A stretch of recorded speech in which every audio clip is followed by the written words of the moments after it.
down to business.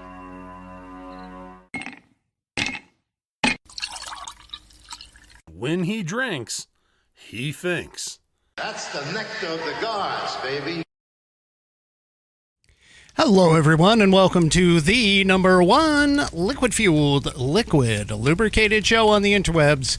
This is the Whiskey Musings Broadcast, and I hate to say this, but something has happened to my Rumble chat. I don't see anybody chatting, although I know that there are 21 people watching right now. Something has occurred to the chat, and I can't, for whatever reason, I can't see anybody. I don't know if that's due to a challenge with the chat itself. Maybe everybody else is doing it too, but yeah, for some reason I can't interact with it. I can't connect to it. I can't do anything when it comes to the chat. So I apologize for that, folks, over on Rumble. Don't know what's happening there. I think maybe that I'm getting a bunch of messages, so it looks like there might be a bunch of people who are, yeah. So apparently this is something that's happening with Rumble itself. The chat itself is not working, but I am seeing all of the comments, like the normal comments coming in. I don't know why the live chat is not working, but that's fine. I guess you guys can just comment and keep commenting, and hopefully I'll be able to catch up with you as I go along. Yeah, it looks like the Rumble chat is down, so no comments and nothing on Rumble. But hey, Facebook and YouTube are both operational at the point that I can tell at this point. So yeah, so head on over if you want to like interact live. You can head on over to either Facebook or YouTube. I know that some people don't have either one, but anyway, we'll just have to make do. That's just kind of how things roll around here, you know, rolling. Anyway. All right, so moving on with the show. Mrs. Whiskey's over here laughing. Anyway, yeah, so this is live broadcasting is what happens. I mean, things just, things occur and they cause all kinds of problems, and that's just the way it is. Anyway, all right. God. Oh, what a way to come back from Christmas, huh? It's just the Rumble chat being offline and my camera's a little off in terms of color. I can see that now. I'm just like, this is kind of interesting. But anyway, whatever. Okay, so moving on to, well, of course, tonight is Whiskey Wednesday. Let me get that up. Where did I go? Where did that go? Okay, here we go. Yeah, there we go. All right, so tonight is, of course, Whiskey Wednesday, where it's like Taco Tuesday, but for badasses. So anyway, so there we go. I'll have to catch up on all the comments later because I think the comments don't come in live. I have to actually, refresh the screen every single time. Yeah, maybe I'll try that every once in a while and just see if I can get the comments going. Yeah, so can't chat on the phone. Can't chat on the phone app. It looks like. I know there's a bunch of people that are saying they can't chat, which is fine.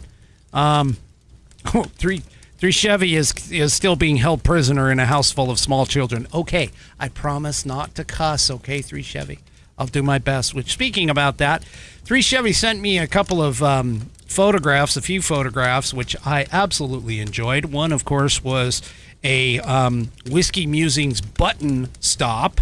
So that was, Whiskey Musings button stop, meaning that he took a Whiskey Musings button and showed up at one of Trump's wonderful golf courses down in Florida.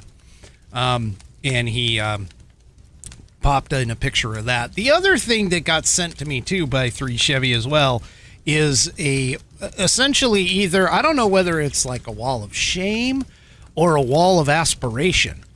One or the other, but the photograph that was sent was of various scotches, Balvenie scotches, that were essentially, well, let's just put it this way. If you consider a couple $100 for a bottle of whiskey out of your price range, these things were way out of your price. There was one on there that was just under $16,000. Yes, $16,000. I don't, and keep in mind, that's with Joe Biden's inflation too. But anyway, I received a couple of really good whiskeys, or at least I'm thinking they're really good. This one here is a Kentucky bourbon, and my mother, Mama Whiskey or Grandmama Whiskey, whichever way you want to go with it, she brought me this, and she also brought me a namesake, which I'll break open on Saturday's show. But this is supposedly a whiskey that she loves, Wolcott Kentucky Bourbon Whiskey. Kentucky Bourbon. It's distilled by Barton in 1792, so that attracts my attention, of course. But I want to show you, look, it's still sealed, folks. It is still sealed. This is opening up the bottle on the Whiskey Musings broadcast. Here we go. All right, there's the pop. You can see I've popped the seal. There's the edge of the seal right there. Came off. Let me go and take that out of the way. And let me go and pour it into my True Grit Roots Network tumbler, rocks glass, old-fashioned glass, whatever kind of glass you want to talk about. And here we go. That is in the True Grit Roots Network glass. Look at that. It's got the stones. I got the stones in there too, nice and cold. Let's give it a try. The first time, I'm either going to have a happy look on my face or maybe something else. I don't know. We'll try.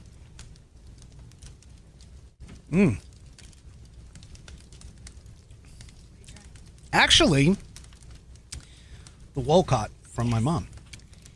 Actually, this is really, really good. I am really pleased with this choice. This is going to have to go on the rack, literally, for another top-notch, top choice whiskey. Or bourbon, I should say. Not well, I mean, it is a whiskey, but it's bourbon. That is some nice. It's got a nice mouthfeel to it. Good flavor. Not harsh at the end. And it's great. And yeah, it is. Mark, I told you it was sealed. Mark over on Facebook is questioning if it was sealed, but it was. I promise you. But anyway, so Wolcott, there you go. I got the broken seal now. It's been tasted and tested, and of course it is Whiskey Musings approved for consumption on the program. Absolutely. You know, I got to figure out how to get some of these folks to sponsor me, just for fun. But speaking of sponsors, I know, very, very, very bad segue. But anyway, let's go ahead and talk about TGRN.net. TGRN, True Grit Roots Network, offers up the best in blues radio 365 days of the week, 24/7 blues. We have fantastic hosts, on-air personalities. That's what we call them. They're not DJs. They are on-air personalities. They are deep into the blues themselves, whether they are bands, longtime radio folks, longtime blues fans, creating a very interesting and experience that you are not going to find anywhere else.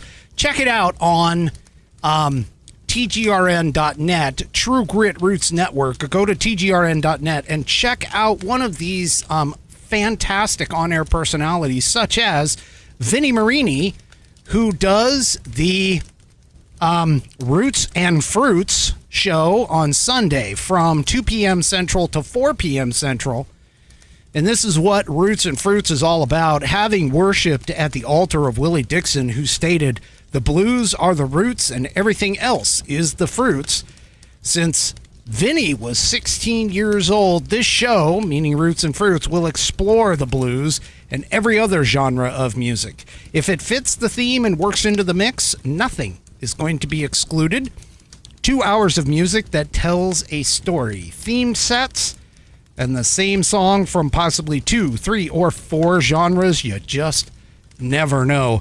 Go and check out Roots and Fruits with the fantastic host Vinny Marini on Sundays, 2 p.m. Central Time. 4 p.m. is when it ends. So from 2 to 4 p.m. Central, right here and only on True Grit Roots Network, tgrn.net. Check us out. Download our app from tgrn.net, both in the Play Store as well as the Apple Store as well.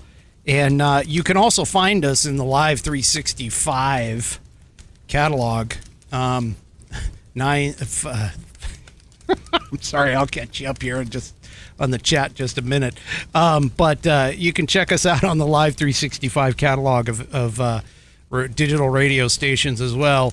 Just search up True Grit Roots Network. You can listen to us on your Alexa and also on Roku. It is fantastic. Check us out, tgrn.net, True Grit Roots Network out of Austin, Texas. And of course, I am a part owner in that endeavor.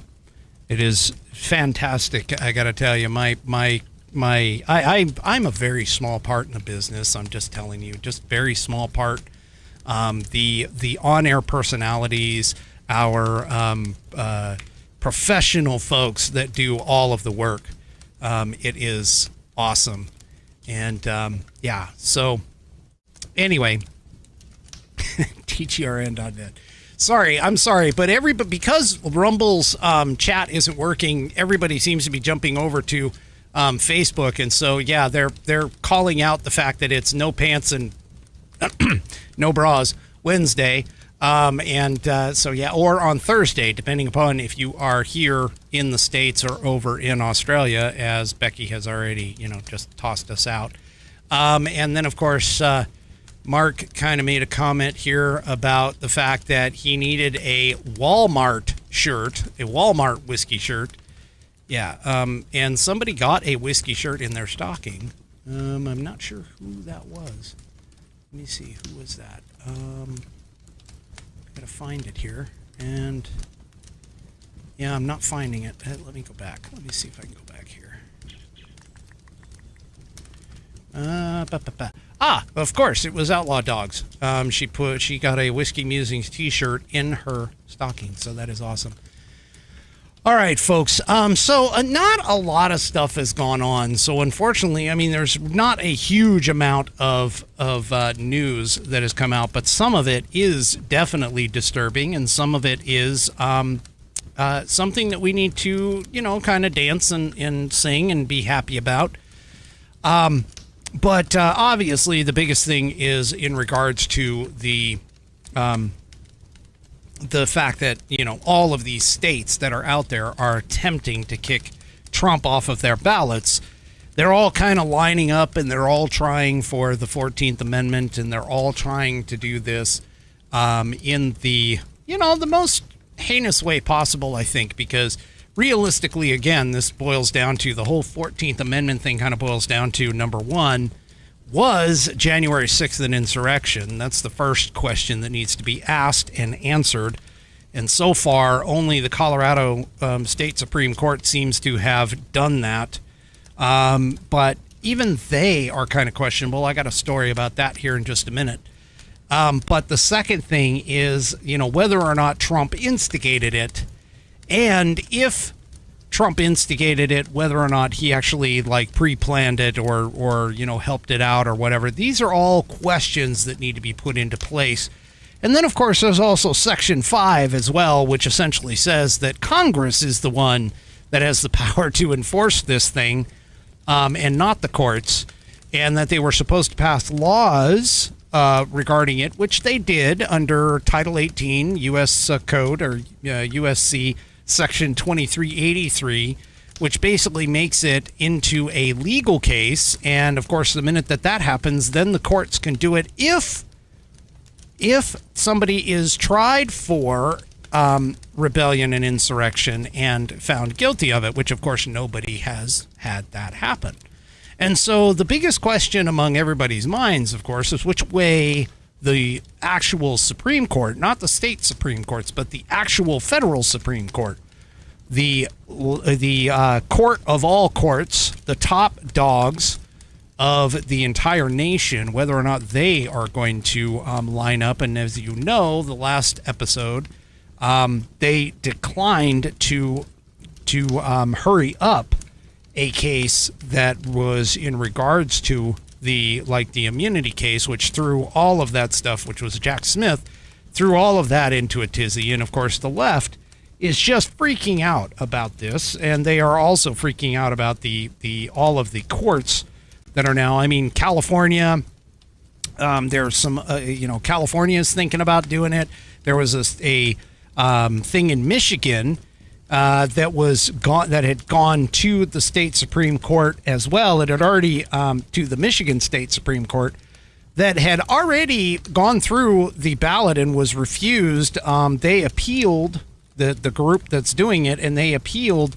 And let me just point this out and check this out here. Let's see. Where am I going here?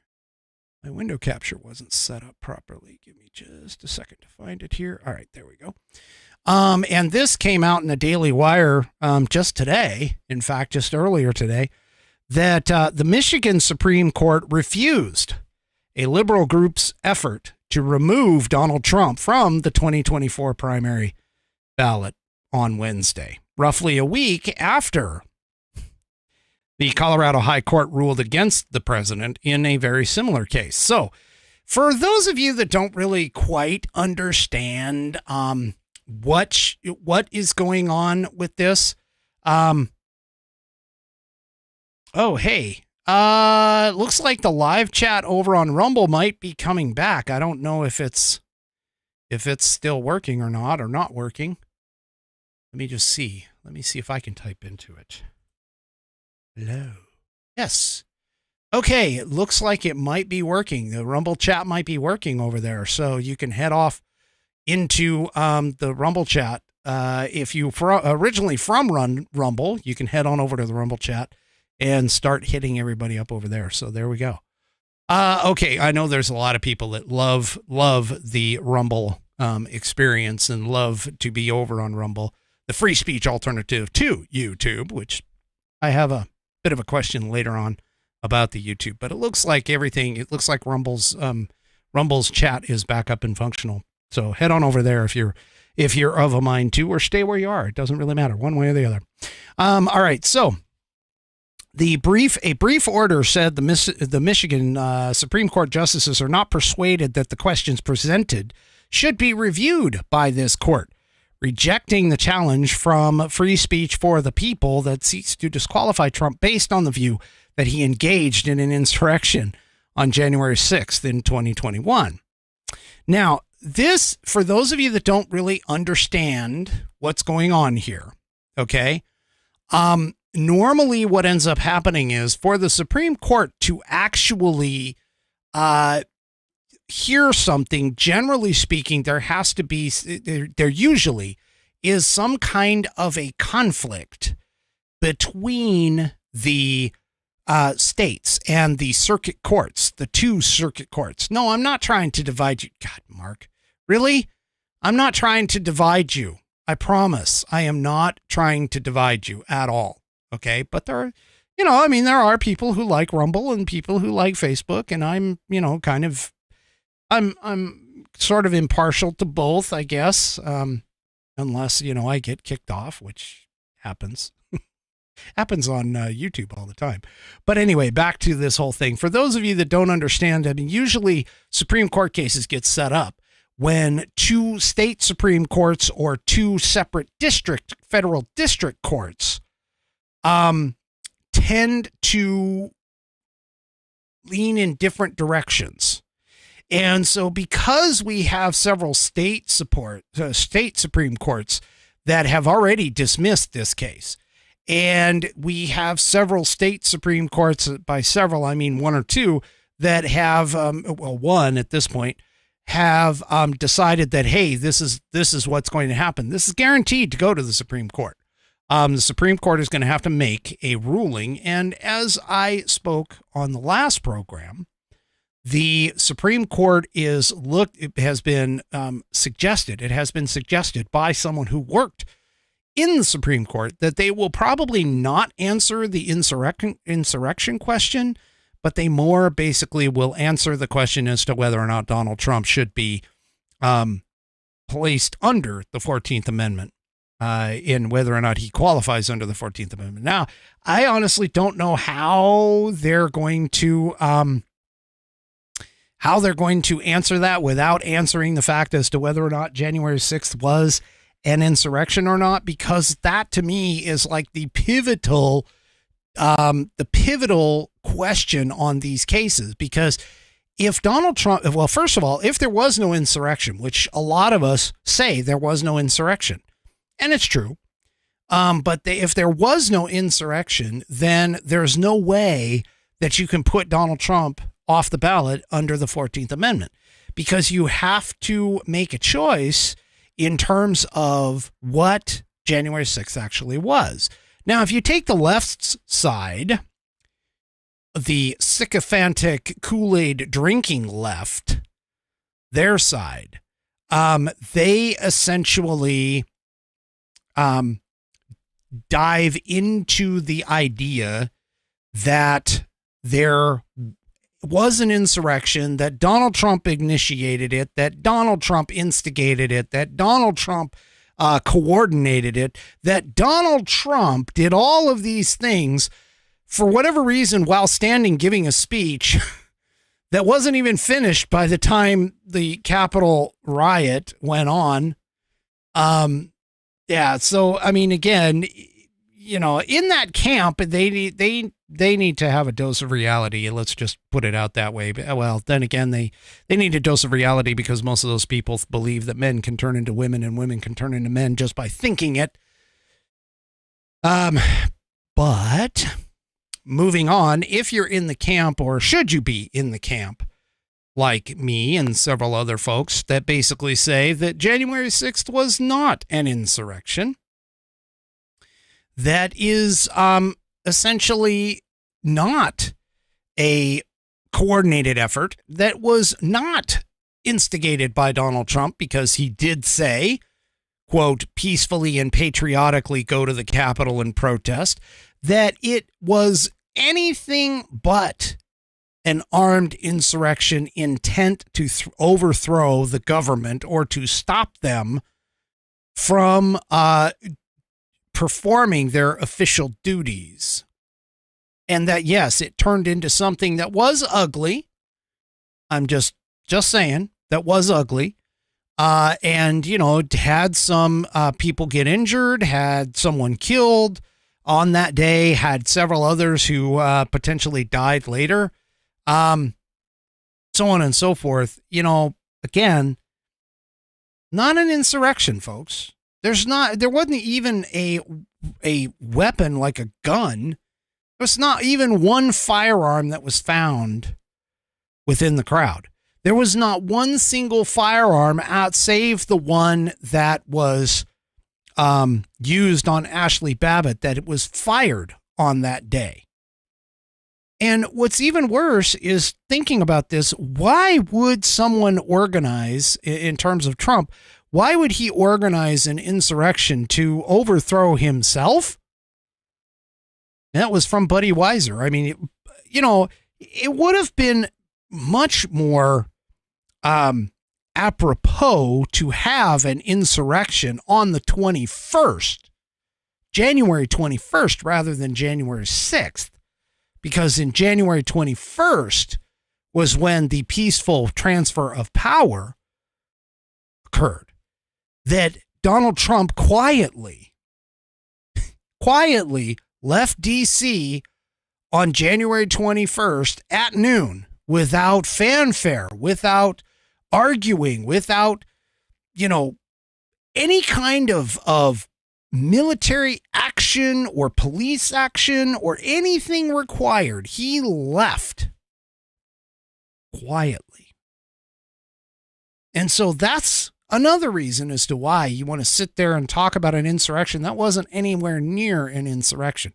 If there was an insurrection, there would have been more than just one of the protesters, an unarmed protester, by the way, killed within the Capitol. You also wouldn't have people milling about, staying within the velvet ropes throughout the Capitol building. It would have been a lot worse. A lot worse. People don't understand what's going on. They want to believe that Donald Trump is the devil incarnate, and he's not even close. I mean, I don't agree with the man personally. I've made that very clear on this show. But as far as his eligibility to be president of the United States a second time, he has the chops to do it. He has the chops to be president again. And it's fairly obvious considering the number of people that have decided to back him after all this time. And I got more on that in just a minute. But I definitely want to point out something to you folks that we're regarding this, this Michigan Supreme Court justice case. One of the Supreme Court justices, Elizabeth Welch, wrote in an opinion that the lower court ruling still allows appellants to renew their legal efforts as to the Michigan general election later in 2024, should Trump become the Republican nominee for president of the United States. So once again, keep in mind that here it is, okay, they're trying to get him off the ballot for the primary, when in reality, I mean, that's even another question too, is whether or not the 14th Amendment applies to the primaries. Because these, both Colorado, even though the Colorado one, even in the Colorado one, they said that it applied to both the primary as well as the general election. In this particular case, the court, and actually most of the courts out there, most of the courts out there denied it. It denied the application because of the fact that it was a primary and not the general election. Again, I think the Democrats kind of showed their hand a little early, jumped the gun a little early, as they have a habit of doing. Let's be honest. They have a habit of doing that. And they went ahead and jumped a little early for it. Now, in this particular case, the Free Speech for the People is classified as a left-wing organization that brought the lawsuit with election lawyer Mark Brewer of Goodman Acker PC on behalf of a group of voters. And they, of course, said that they will not back down in its legal endeavors to remove Trump from the ballot in Michigan or other states. The effort, of course, like I said, hinges on Section 3 of the 14th, which a lot of people seem to want to take completely out of context and just look at Section 3 without looking at Section 5, which essentially says that Congress has the power to enforce, not the courts, but Congress does, which is an argument that the federal SCOTUS may actually take up because they are sections. I mean, they're sections of the same amendment. So because they are sections of the same amendment, you can't just take one without the context of the other and be able to apply one without the other. And I don't think a lot of leftists want that to happen. Not only the fact that the 14th Amendment has also been widely interpreted as an effort to just block former officials who had joined the Confederacy from returning to public office after the Civil War. As you and I have already discussed, that was the time period, that was the intent of the 14th Amendment, and that was a question with regards to the 14th Amendment as to whether or not it only applied to the Civil War and the actions after the Civil War as a part of the Reconstruction period, or whether or not the intent of the people who framed the 14th Amendment was to carry it through to continually basically say on this entire thing. Plus, there's also the question as to whether or not the president, which is not named in the 14th Amendment at all, or the vice president, by the way, president and vice president were not named in the final rendition. But as I pointed out before, that the final rendition, of course, doesn't include them when the earlier renditions were put there. As far as being whether, then there's the definition as to whether or not the president is an actual official or an officer of the United States in its intent. But hey, you know what? There's a place where you can learn all about that. And let me tell you where it is. It is in the wonderful Constitution of the United States. I got a few of these. Just so you know, I got a few of these and I passed them out for Christmas. I stuck them in some stockings. Very, very well received. This is a leather-bound U.S. Constitution of the United States. It can be purchased directly and help the show, of course, at constitution.whiskeymusings.online. If you go there, you will find this absolutely beautiful Constitution with an eighth of an inch of Saddleback leather, rip-resistant as well as water-resistant pages on the inside. And hey, check this out. Look at this binding. It is a stitched binding, goes all the way through the leather and the pages. This thing has a 100-year manufacturer's warranty against material defects and workmanship. And you can get this at constitution.whiskeymusings.online. I'm being told by the Rumble folks, because of course they catch this all the time, I'm being told by them that it has thecthe rounded corners, which are fantastic for sticking in your pocket, in the pocket of your shirt, and carrying it with you all the time. You know what else? This thing is buddy tested, buddy approved. It's also Billy tasted and Billy approved, as well as my youngest whiskey warrior has taken the material inside this and has verified that it has the ability to pass muster because of the fact that the information contained within helped him get his civics badge in Scouts. So the materials within, or that the Roman numeral materials within the document itself, is correct and historically accurate. So go to constitution.whiskeymusings.online and get yours today. Help out the show. Pick up a few extras. Maybe you can give them out as belated Christmas gifts to those who love the Constitution. And hey, even hand them out to those that don't, and watch those, I almost want to say wimpy. Watch those, warriors in quotes, of the left try and tear this thing apart. That would be fun to see. Maybe I'll find somebody who is just really pissed off at it, and I'll toss this out to them and say, hey, tear this up, and then film the whole thing as they try to tear it up. Go to constitution.whiskeymusings.online to get yours today, and of course help the show in the process. You can also check out the Institute on the Constitution. They are the seller of these manufactured Constitution books, and go and check them out. They are a wonderful resource as well. But again, constitution.whiskeymusings.online is the direct link for the Saddleback leather-bound Constitution. You can check out IOTC, the Institute on the Constitution, the rest of their stuff for also. And anything you purchase there, if you use my links, will help the show in the process. All right, enough of that. So now, one thing about the Colorado Supreme Court decision, which I found just fascinating, that somebody actually went through this whole thing and check out what they had found. So this is Just the Facts Daily. If you don't check them out, they are at justfactsdaily.com. It's a fantastic website where all they do is just facts. That's it. They do facts on, for an example, gun control. They do facts on all kinds of other issues.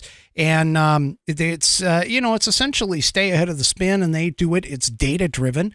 But this is something that they They actually put this together. Now, how many times do the left do this? The left does this a lot. I'm going to tell you, take things completely out of context. I constantly fight with people on X, with leftists on X about context. They do this all the time. They grab just a small snippet and they go ahead and toss it out there, making you think that that was what the person who said it meant, when in actuality, it breaks it down. Once you put it into the context, you'll see that the left does not care about the context because the words are what matters to them. But anyway, apparently the Colorado Supreme Court repeatedly quotes Trump in their decision, and it's done out of context, of course. And the purpose, of course, is to ban people from voting for him, which, of course, is undemocratic and something that the left says that they do not do, that they are for democracy. Well, what could be more undemocratic than taking away a ballot choice? They accuse the right and the Republicans of always trying to take away votes. Yeah, that's not happening here, right? Yeah. Anyway, so here's a quick overview just so you can understand. In the decision, the majority of judges assert that Donald Trump told his supporters on January 6th that they were allowed to go by very different rules and that those words were intended to produce imminent lawless action. Well, the funny thing about this is that those judges also repeated the phrase very different rules 4 different times, but they never reveal the words that immediately followed it. And that was this. In the transcript of Trump's speech, this is the actual statement that was made, or 2 statements. When you catch somebody in a fraud, you're allowed to go by very different rules. So I hope Mike has the courage to do what he has to do. So in other words, it's not that he's trying to incite his people to do things by a different set of rules, but he was basically trying to encourage Mike Pence to do something that was out of the ordinary, which would have been questioning the state results. Now, whether or not Mike Pence had the authority to do so is also still in question, even to this day. But the fact of the matter remains that the whole idea that Trump was attempting to incite these people into the idea that they could go by different rules is completely wrong. His comment about fight like hell, which a lot of lefties grab onto that, and they think that has to deal with it being a dog whistle, and for the right and so on and so forth. The impeachment resolution in 2021 also talked about it, and the judges claim that Trump gave a speech in which he literally exhorted his supporters to fight at the Capitol. And their alleged proof of this is that Trump used the words fight or variations of it 20 times on January 6th. Yet the judges only cite the following cases of Trump using the word fight, none of which literally calls for violence, according to the piece here. So here's the quote: Republicans are constantly fighting like a boxer with his hands tied behind his back. It's like a boxer. And we want to be so nice. We want to be respectful of everybody, including bad people. And we're going to have to fight much harder. And then another quote, he says, when we fight like hell. And if you don't fight like hell, you're not going to have a country anymore. Now, again, they take it out of context, and they're seemingly ignorant, according to the piece, of the literal and coded. Those two have opposite meanings. The judges claim that the statements were coded language and that Trump used those as a literal call to violence, which is not true. Not true. Another phrase that the judges used often is "to the Capitol," which Trump used apparently 3 times in his speech. The judges alleged that these words were part of Trump's plot to engage in an insurrection by physically preventing Congress from certifying the 2020 presidential election, stop the peaceful transfer of power. Yeah, well, in reality, the context shows the polar opposite is true. for the first time, or the first time, that Trump used the phrase "to the Capitol," he said, and I quote, "We have come to demand that Congress do the right thing and only count the electors who have been lawfully slated. Lawfully slated. I know everyone here will soon be marching over to the Capitol building to peacefully and patriotically make your voices heard." And then a little bit further on, he says, "So we're going to walk down Pennsylvania Avenue." I love Pennsylvania Avenue. "And we're going to go to the Capitol. And we're going to try and give the Democrats are hopeless. They've never voted for anything, not even one vote. But we're going to try and give our Republicans, the weak ones, because the strong ones don't need any of our help. We're going to try and give them the kind of pride and boldness that they need to take back our country." And this was another thing that was talking about the other phrase of "to the Capitol," which he called essentially just to make sure that some of the Republicans that were on the fence, to give them a little bit of a backbone.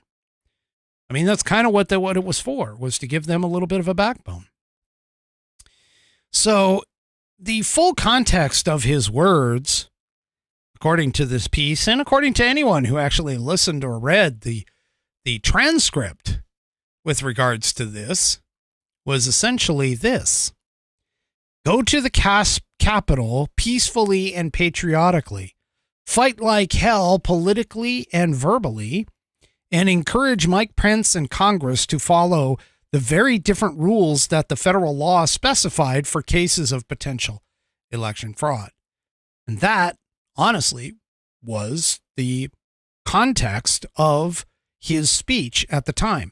Now, the thing that a lot of people don't seem to understand is that Donald Trump, even though he asked to go to the Capitol building, he was told by his Secret Service to not go. And in fact, he ended up back at the West Wing of the White House. So even though he asked to go, he didn't like get up and try to grab the beast's steering wheel like, what's her name? I can't even think of her name. She's just, anyway, the one testified, saying that somebody else said that he tried to grab the beast's wheel when he wasn't even in the beast. And they don't even refer to it as the beast. So yeah. Hutchinson. There we go. Hutchinson, whatever her name was. But anyway, yeah, he didn't even do that. He actually went back to the White House, and a little bit later on posted on X, "Hey, disperse," which, by the way, lefties don't seem to get this either, but that's actually part of the Insurrection Act and is a precursor to invoking the Insurrection Act, is that a public service announcement needs to go out from the president or any other authority ahead of time to basically say, "Hey, disperse." And then if things don't disperse, that's when the Insurrection Act can be attempted to be put in place, which has to happen, by the way, before military troops can be deployed in a situation such as civil unrest. Anyone with just a semblance of being able to read could figure that out on their own.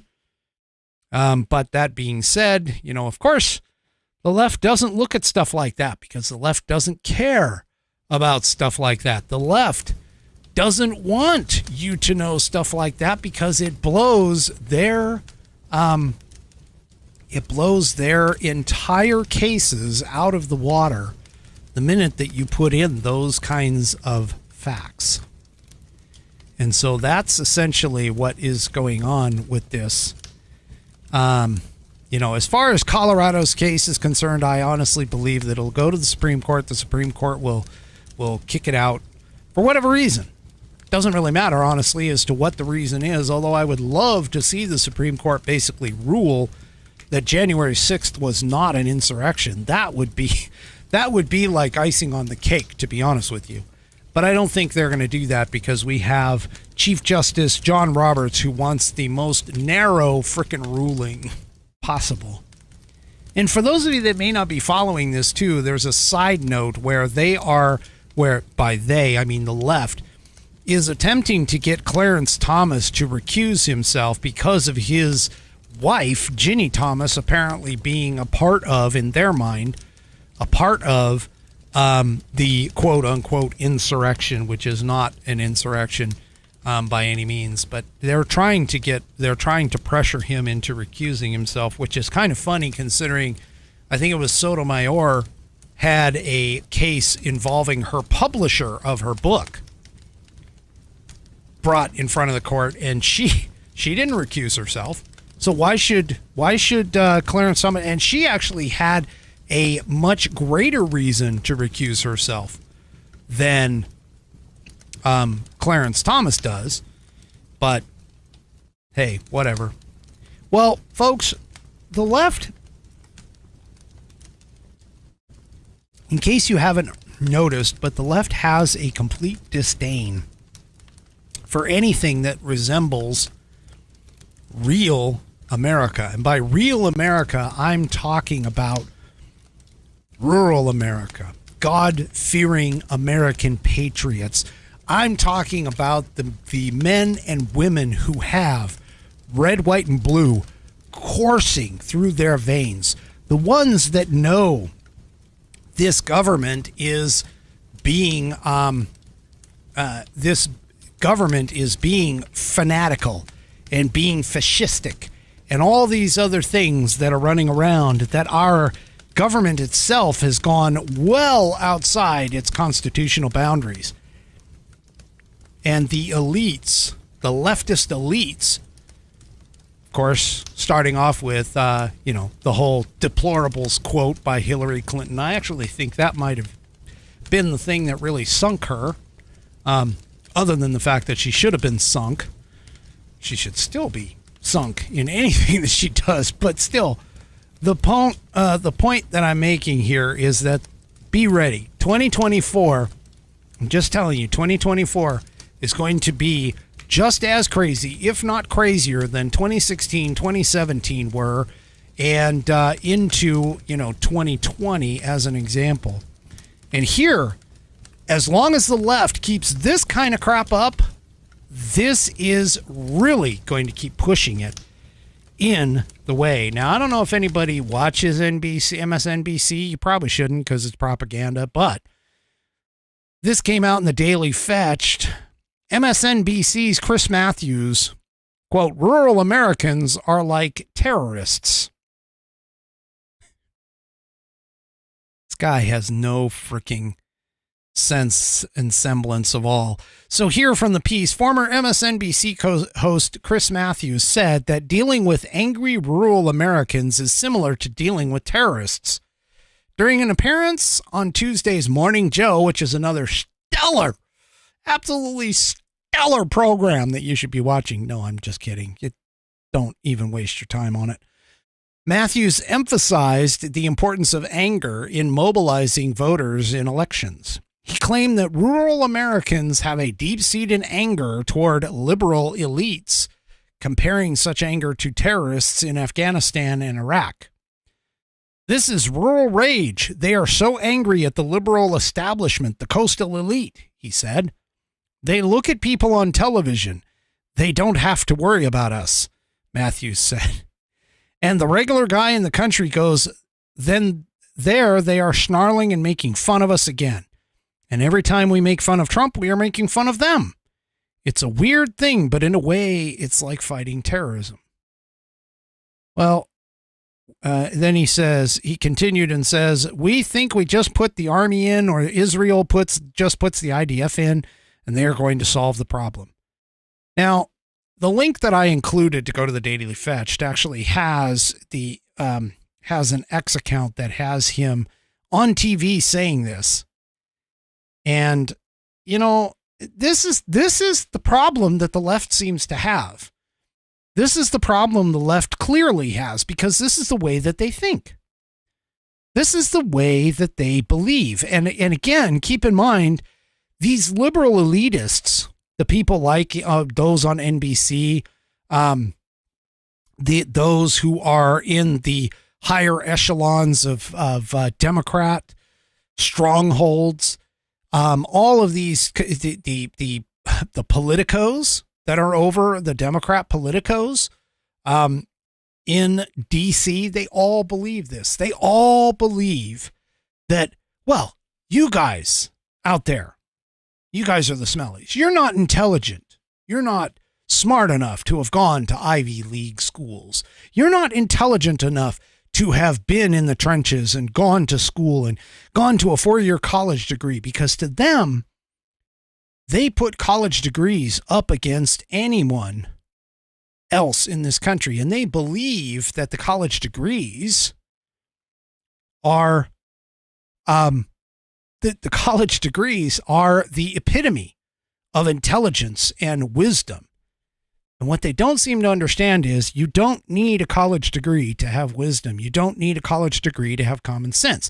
You do not need a college degree in order to be able to reason and think critically.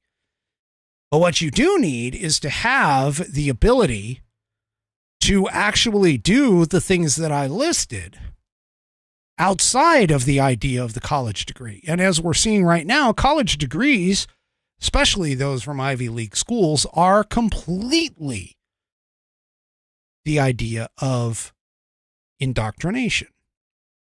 Now, I'm not bashing college degrees. I myself have one. I am not bashing them whatsoever. They are good for doing what they are supposed to do, which is essentially prove that you've gone to school for 4 years, you were able to complete a program. Hopefully you learned something along the way. But outside of that, the importance of them kind of tends to fall out. And the key here is, though, that these people put so much more emphasis on these college degrees and this mindset of, well, we're the elites. We're not the smellies. We're the good guys. We know what is best for all of you smellies. And unfortunately, that's their thinking process. You know, B. Patrick over on Rumble says, college degrees mean you have been indoctrinated. I'm not exactly sure I agree with that. It kind of depends on where you're going from or coming from.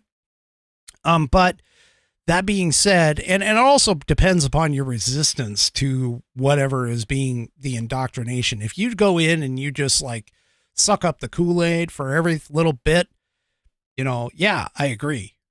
But honestly, college degrees themselves are not what get you in. They're not necessarily what gets you to continue in your career. They get you the foot in the door. They prove that you've been able to stick with something for 3 to 4 years and maybe learn something along the way. And, you know, again, if it's an applied college degree, if it's one like in a technical school, or if it's something along those lines, then yeah, that's going to be a little bit more important than just the generic liberal arts that a lot of people nowadays come out with, or the basket weaving, or the gender studies, or whatever kinds of other college degrees that don't actually apply to the real world. Those are the ones that, yeah, seem to be the most problematic when it comes to college degrees. But that being said, just because you don't have a college degree certainly does not mean that you're not intelligent. It certainly does not mean that you don't have common sense. It certainly doesn't mean that you can't think for yourself. There are many people that I've run across in my life that do not have college degrees that are some of the most intelligent people I have ever run into. And I'm sure there's plenty in my audience today.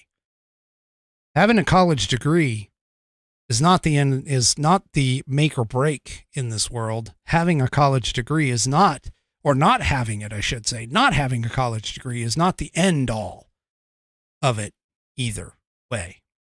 But I'll tell you, the ones that value the college degree, you can always find them, in my mind, because they constantly flaunt it. They put it out there as though it is a badge. They say, well, I have a college degree from Harvard, or I have a college degree from Stanford. I have a bachelor's from Pepperdine, or whatever. They wear it as though it is like a badge. And it's those kinds of people, I'm going to tell you, that is In my mind, that's a warning. That's a red flag. Because even though I have a college degree, I don't flaunt it. I don't need to. I can present myself well enough that you're either going to take me as I am, or you're going to decide that I'm not worth your time, in which case, fine. That is entirely your choice. But I come here every single broadcast. I bring my best to every single broadcast that I can that particular day. And whether or not you folks believe me or not is not necessarily a question that I need to be answering, because as I've told my children on many occasions, what somebody else thinks of me is really and truly none of my business. If you want to present me or tell me what you think of me, that's fine. But what you think of me is none of my business. What I think of you is none of your business. But I can tell you this much, you'll know. You'll know what people think of you just off of their actions. As my dad used to tell me, actions speak louder than words. You can tell a lot by a person's actions over what they actually say. As a friend of mine, Stephen Stiles, has said on multiple occasions, I don't care what education you have. I don't care the things that you know. What can you do? That's what counts. So, this is the problem that the elites seem to have, is that they write off those of us who live in what they call flyover country. They look down upon us because of the fact that we don't have their college degrees. We don't have their Harvard and their Yale and their whatever, Stanford. Now, I'm not saying that everybody is that way, because believe me, there are good ones that come out of those colleges that are highly intelligent and also realize that a lot of their schooling was indoctrination. But that doesn't mean necessarily that we can't forget the fact that many of these people are going to look down upon you just because you didn't go to college. That's not the way things work. Now, I do also want to point out, and that was a complete digression of what I wanted to talk about with regards to this, but hey, I got on a roll, so let me go ahead and finish. So let me go ahead. I take a second here. So let me go ahead and just mention that, 2024, honestly, 2024 is going to be probably one of the, if not worse than 2016, potentially worse than 2020. I mean, realistically, 2024 is probably going to be the worst in remembered history in terms of the potential for challenges and problems throughout the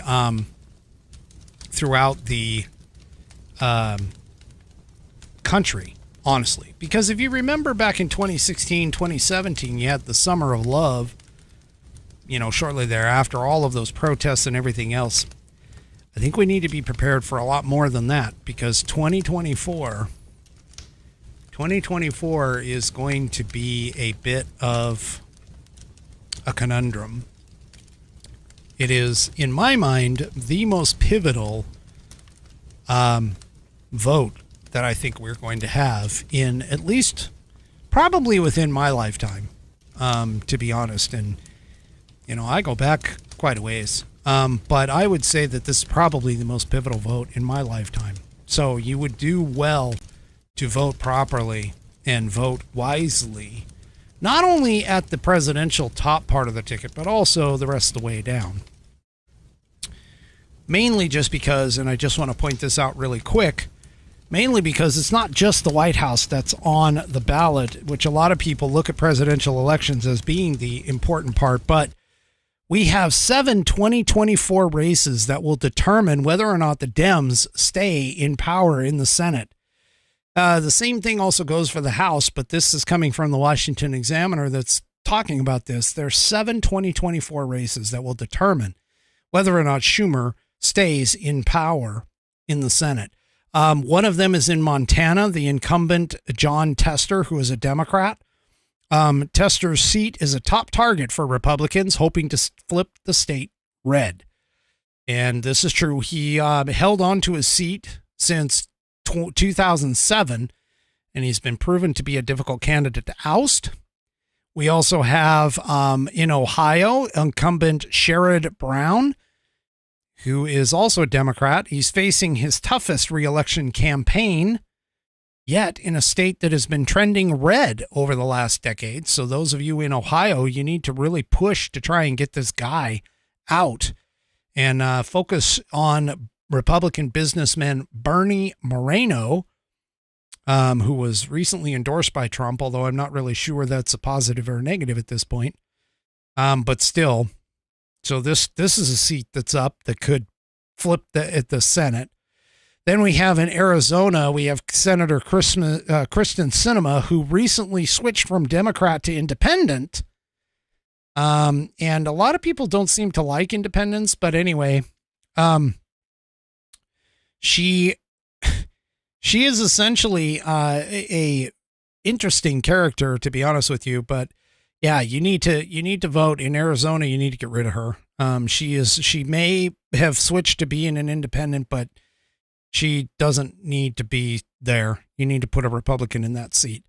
Then in Pennsylvania, you have an incumbent of Senator Bob Casey, who is facing apparently his toughest reelection battle yet because Republicans coalesced around Republican Dave McCormick, who is a former hedge fund executive as soon as he jumped into the race in September. So, take a close look at McCormick for that. And then in Nevada, we have Senator Jackie Rosen. So she apparently needs to be, the Republicans are seeing this as a potential pickup opportunity after the state voted for Biden only by 2 points. So they're looking at that. And then you have in Wisconsin, you have Senator Tammy Baldwin, who seems to also be, again, most of these are like long-term folks. So we'll just have to kind of take a look at what's going on here, with regards to this. And, Michigan, of course, we have Senator Debbie Stabenow. She's actually retiring. And so the Republicans have the opportunity to take a seat here. And so there's 7 cases where we might be able to actually have an opportunity to make the Senate. It would be awesome, to be honest with you. It would be awesome to see the Senate flip, the House get even stronger for Republicans, and to have Donald Trump get in and have a right-leaning, not fully packed with rhinos, Congress to be able to have this kind of scenario taken care of. But anyway, let me take a second. You may not have gotten what you wanted for Christmas this year. Maybe you were thinking of a fantastic T-shirt or sweatshirt or something that, it might help if I actually spelled it right. A fantastic T-shirt or a sweatshirt or a glass or something along those lines that, had your favorite hosts saying on it. And then also has this fantastic logo on it as well. Let me show you this one right here. This is just, wow, just look at this. Oop, I got it upside down. This is just a fantastic logo. Look at that. It's got some fantastic colors of oranges and browns and just, it's got this great mic on it. Oh, what is that? Oh, that is the Whiskey Musings logo. You can get some fantastic gifts for you. You can get some fantastic gifts for yourself now that it's all over. And yes, buddy, or a cap, just a fantastic cap as well. you can head off to store.whiskeymusings.online. Let me just show you a little bit of what I have available here. We have, hey, I've been told by a very unbiased source, my mother, that the apron is made of fantastic material. As far as I know, she's the only one that got it, but she absolutely loves the apron. I'm telling you, head off to store.whiskeymusings.online and you can check out that, as well as my hoodies, sweatshirts, t-shirts, tank tops, all kinds of stuff, glassware. There's just all kinds of things. You know, that gift that you got from your Uncle Hortense or your Aunt Hortense and Uncle Horace, whatever, that you don't want. Well, get yourself some fantastic gear, and you can, of course, pick it up right here at store.whiskeymusings.online. And you can pick it up, you know, anytime. You got water bottles. You can show people your support for the number one liquid-fueled, liquid lubricated show on the interwebs, the Whiskey Musings Broadcast, right here by going to store.whiskeymusings.online and pick yourself up some just some fantastic swag. And of course, I would appreciate it as well. It's supporting the show. It's fantastic for you to do so. I am just so excited for the new year. I have some plans. I'm trying to figure this out, but I have some plans of presenting some American styled stuff as well. So just wait for that. That's coming. Hopefully I will be able to launch it in the end of January at the latest. But I'm working on it right now. So we'll get some American gear going as well. All right. So let me continue with 2024 being a very messed up kind of year in terms of all kinds of stuff that's going on. Well, I don't know if you noticed this. I saw alerts about this. And this just makes me really, really sad, to be honest with you. Why anybody would do this on Christmas is beyond me, but this is in red state. Chaos near LAX, JFK, and you can also add Chicago's O'Hare Airport to this as well, because I saw a report on that as well, as anti-Israel radicals wreak havoc on post-holiday travelers. What they did, folks, is they basically went and... Bonnie, I tell you, it's coming. I promise. It is coming. I know you guys want the cowboy hat. I've got some on order. It's coming. All right. But what these, getting back to the piece here, what these anti-Israel radicals did is they went ahead and shut down the feeder, the influx feeders roads to these airports, LAX, JFK, as well as Chicago O'Hare, and they blocked them. And apparently some of those cities, a couple of those cities, they went and the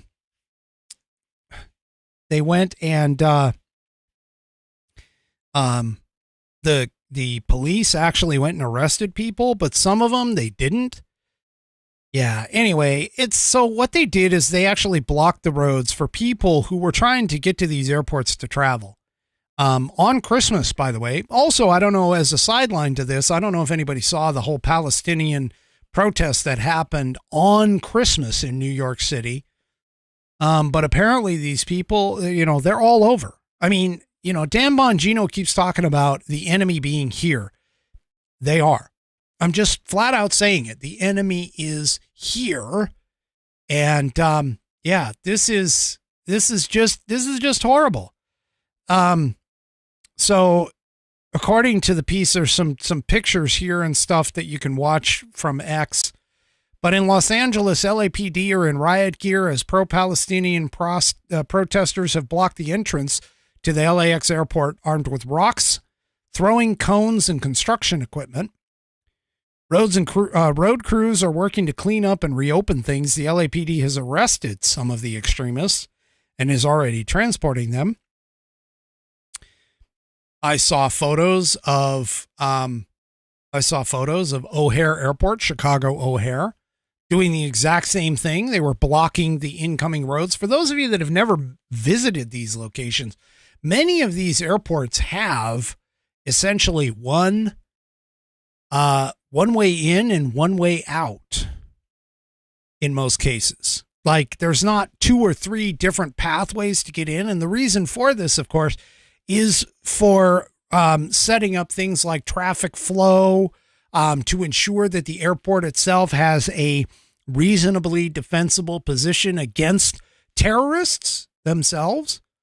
But most of these places, they just don't, they don't have a lot of ingress and egress points for safety purposes. And so because of that, it's fairly easy to honestly shut things down. And that's what these folks have actually done. In fact, I heard that at JFK, I believe the New York City Police Department was actually arresting people very quickly because of the fact that they believed that they were dealing with terrorists, which is exactly what they were dealing with, is terrorists. And so these people blocking like LAX and all of these other, they were trying to essentially disrupt holiday travel. And this is, So, I'm just going to put it out there. Honestly, I'm going to point this out to most people. If you want to get my support for what, and I'm not speaking for anybody other than myself, but if you want to get my support for something, you don't interrupt my regular day. Don't interrupt what I am doing. Don't interrupt other people's days. See, I live off the concept that as long as you don't interrupt me, I won't interrupt you. In this particular case, when you're dealing with protesters, for some reason, they seem to think that they can just go and block traffic. And honestly, I would not put it past anyone who blocks traffic and does these weird things like they do to get, you should be, honestly, you should be charged if somebody like doesn't make it to the hospital because they couldn't get through traffic due to you. Somebody dies, you should be, the people who block the path should be responsible for that person. Legally responsible for that person, because that is not a peaceful protest anymore. That is essentially a strike against whoever was harmed during that protest. You want to peacefully protest, you want to stand up on overpasses and put your messages out, okay, fine. But you don't have the right to block traffic and interrupt other people's pathways and not expect to have some recourse or some action taken against you. If you want to take the responsibility for that action, fine. But you should be legally responsible for, just like anybody else would in terms of, a traffic accident, driving drunk, whatever. You should be legally responsible for the actions that you take. Now, in today's day and age, the legal system is not going to take you up on that, unfortunately. It did not take me up on that, I should say, unfortunately. But speaking of the legal system, this is another situation that is going to just increase in 2024. In fact, I wouldn't be surprised if I actually got targeted on this if I get big enough. I don't know if anybody knew this, but MTG, Marjorie Taylor Greene, got swatted on Christmas Day. And apparently, she wasn't the only one that was swatted on Christmas Day. They apparently had Representative Brandon Williams.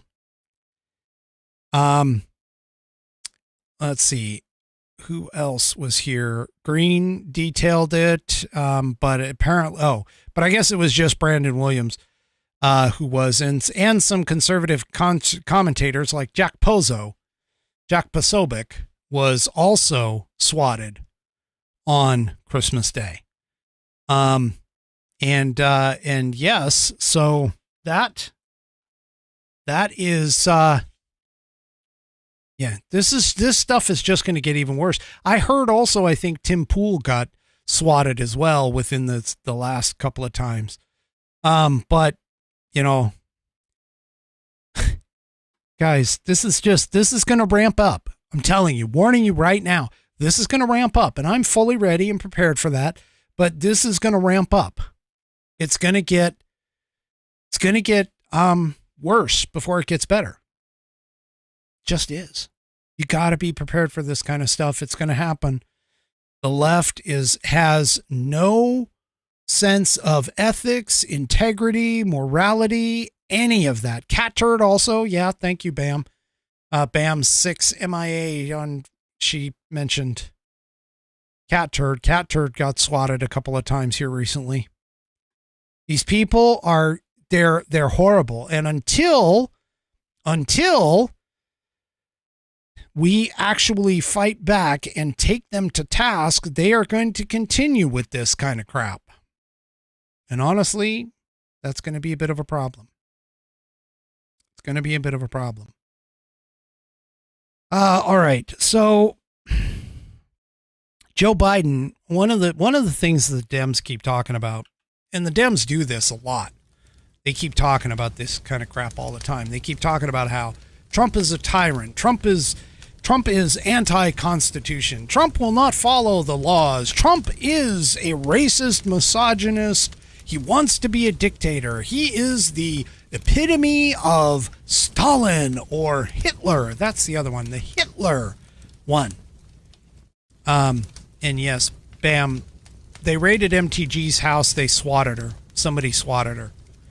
But she wasn't the only one, by the way, through the last couple of days. But anyway, back to what I was talking about. You know, Trump is Hitler. Trump is horrible. Trump is going to be a dictator. Trump is going to do all of these things. Well, guess what? I got proof now. Well, I had proof before, but I got proof now that Biden is actually the dictator, is actually the one who is refusing to enforce laws. Biden is actually the one who ignores the Constitution and ignores our processes. Biden is the one. And here is one of many articles to prove it. Here, Washington Examiner. 3 times Biden forgave student loan debt despite the Supreme Court ruling. So if you remember, Biden wanted to forgive the debt of like $400 billion to all of these people. That was one of his campaign promises. I'm going to forgive all of your student loan debt, not realizing and not understanding that, of course, all of that debt doesn't just magically disappear. It drops right to the deficit and right to our debt. Okay. But they keep talking about how he is upholding the law. Well, he's not. He's not upholding immigration law. We know that. Biden's not upholding immigration law. Now he apparently has, well, I mean, you've seen, if anybody paying attention should have seen this.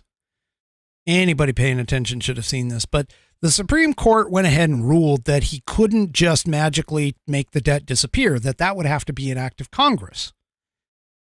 And he has gone and 3 times that he's, quote, forgave student loan debt despite the Supreme Court ruling. On July 14th, he forgave $39 billion.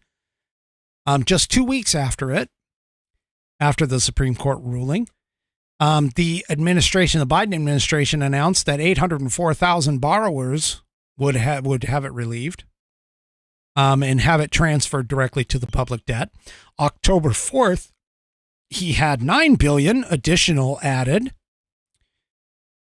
This one affected 125,000 borrowers, and was also described as making fixes to an income-driven repayment and public service loan forgiveness program, along with automatic relief for borrowers with disabilities. On December 6th, he added another $4.8 billion, again under the public service loan forgiveness program, that what the administration says would transfer debt held by 53,000 people. Once again, he described it as consisting of fixes to income-driven repayment plans. In 2024, he's already talked about more cancellations. So he is, he's really, really going to go. He's sidestepped the Constitution. He has sidestepped the law. I really don't understand how lefties can sit here and say that this guy is the constitutional president when he clearly is not. He sidesteps it all the time. And it's just a bit of a problem. This is just horrible in terms of that. Well, one of the byproducts of this, of course, is the fact that the poll numbers are not going very well for Joe Biden. I mean, you've seen polls, and I've put them out on different cases where the poll numbers are not looking good. I mean, his approval rating is below 40, has been for months now, if not over a year. I mean, pretty much ever since the Afghanistan debacle withdrawal. But now we're seeing polls where young people are choosing to vote for Trump over Biden. We see the Democrat base of persons of color jumping away and going through and going toward Trump and not Biden. You have people who helped found the BLM announcing publicly that they are voting for Trump and not Biden. Well, here's another clue. This just came out telling you 2024 is not looking good for the Democrats. This is in the Washington Examiner also. Democrats are switching parties in Pennsylvania twice as fast as Republicans. So in other words, what they're basically saying here, and this kind of a misleading headline, but what they're saying here is that Democrats are going to Republicans faster than Republicans are going to Democrats in Pennsylvania. More Democrat voters in Pennsylvania are switching to the GOP than Republicans are going the opposite way. In 2023, 35,589 Democrats switched to the Republican Party in the swing state, while only 15,622 Republicans flipped over to the Democrat Party, according to the state's voter registration data as of December 18th.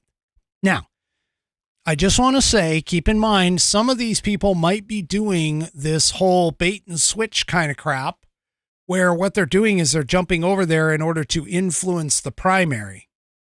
So don't necessarily take this. I don't know enough of Pennsylvania's voting laws in order to know whether or not this is something that is possible. But if that isn't possible, if that's not the reason, this is extremely good news for Republicans, especially in terms of the trend being a 2-to-1 margin going the opposite direction. And according to Outlaw Dogs, who actually lives in PA, it's thanks to Scott Pressler, the persistence.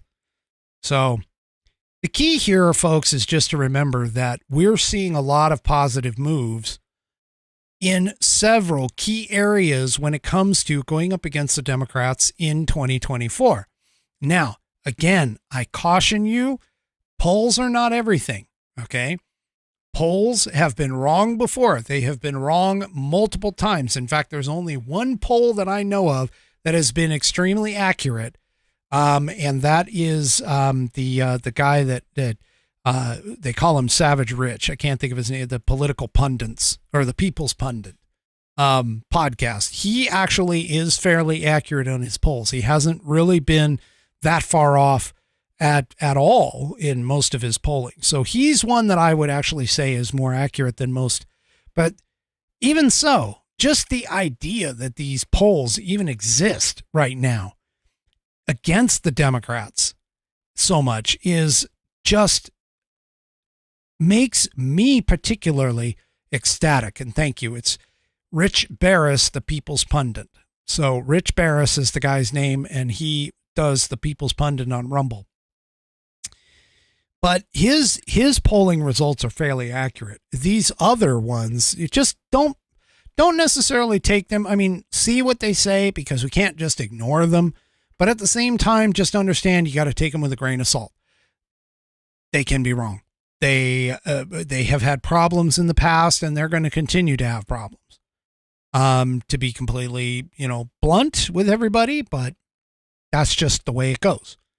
So anyway, you just kind of got to watch this. Now, one thing that occurred on X here real recent, which CBS put this out. I have no idea why CBS put this freaking thing out, but they like made it, and it almost, I almost want to say it went viral. I can't claim to know that 100% because obviously viral is like a terminology. It just means that like thousands and thousands of people saw it, but this went viral, I'm going to say, on X, because a lot of people were like, hey, this is really going to happen. Well, CBS put out that apparently somebody told them.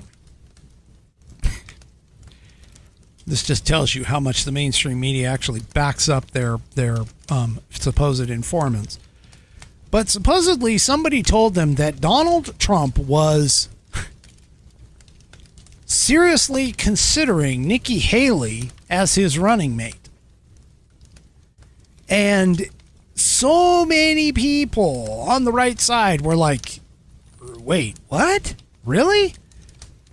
And the left, of course, was just going off. They were spreading it around. It's a new, in my mind, it's a new tactic to try and get the right to get seriously confused about what's happening. But let me just assure you folks, there's one person in the Trump camp that pretty much has, who I would consider the ear of the former president, and will likely make absolutely certain that this never happens.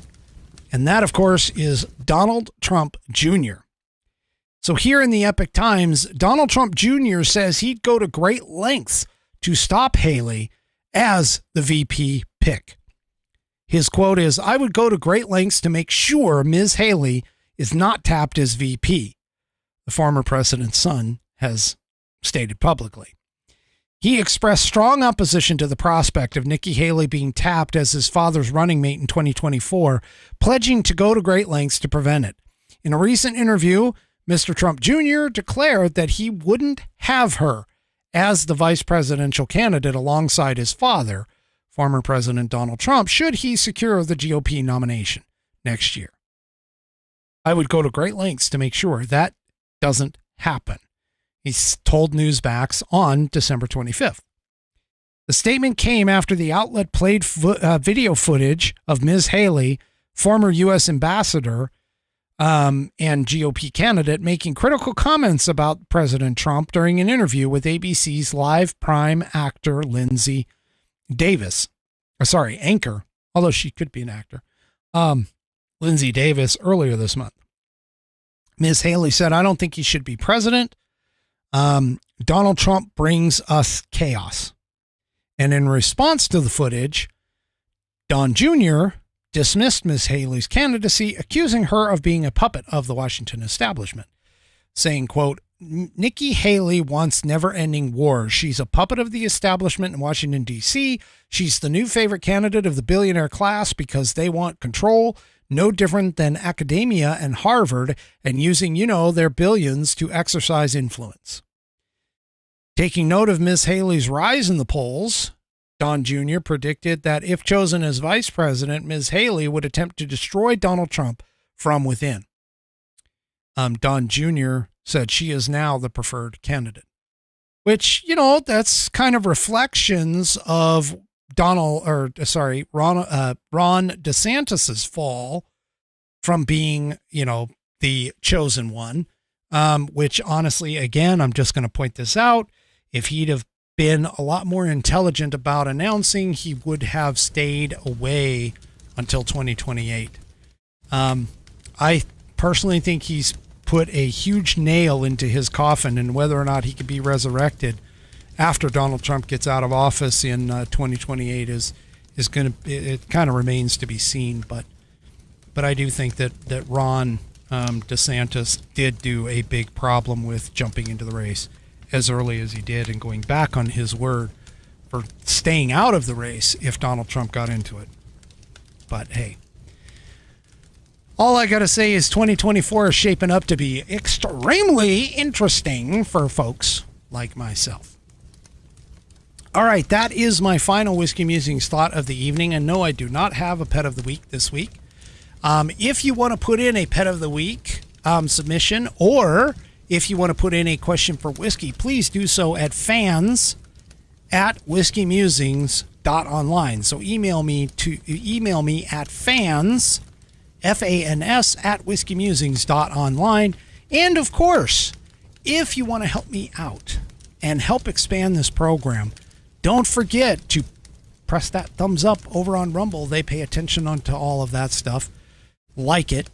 And then also, do me a favor, head on over to Rumble, set up an account. It's free. And once you're there, follow the Whiskey Musings Broadcast channel so you can be notified every time I go live on Wednesdays and Saturdays. Saturday night is my next broadcast. Saturday night at 6 p.m. Pacific, 9 p.m. Eastern, right here on Rumble. And of course, everyone, I hope you had a fantastic Christmas holiday. We're heading into New Year's coming up. And so, I'll be talking a little bit more about that on Saturday. Hope you have a great rest of your week. And we'll see you all Saturday night right here on the Whiskey Musings Broadcast. Good night, everybody. The Whiskey Musings Broadcast is produced by Active Eye Media, LLC. All rights reserved.